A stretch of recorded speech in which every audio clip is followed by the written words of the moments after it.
Just a few moments ago, we did get word from the House Freedom Caucus, which is the coalition of the most conservative part of the Republican Party here in the House, that they are going to support the amendments that have been made to the American Health Care Act that, of course, was supposed to be voted on last month. Then the White House wanted to vote today.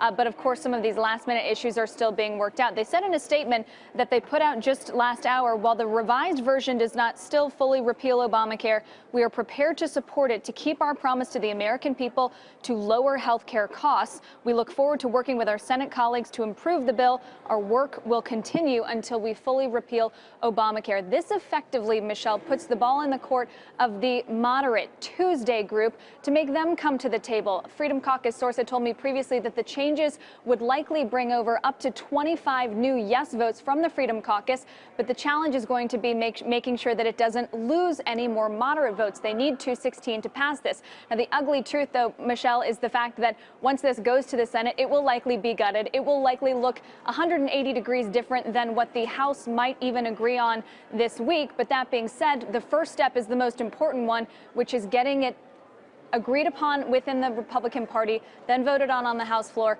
and then, of course, you will see what the Senate does. But some movement here on health care, even as all the talk in Washington today, at least, is about tax reform. Without leading us into the deep weeds, Kayla, what changed? What is different that made the Freedom Caucus now accept this repeal?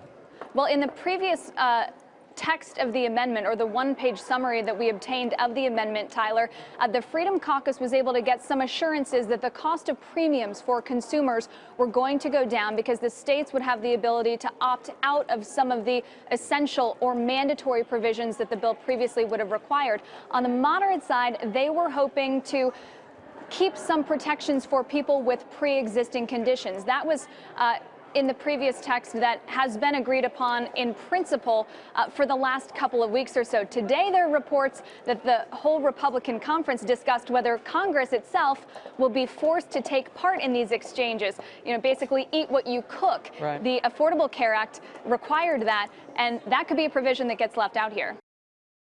Hey there, thanks for checking out CNBC on YouTube. Be sure to subscribe to stay up to date on all of the day's biggest stories. You can also click on any of the videos around me to watch the latest from CNBC. Thanks for watching.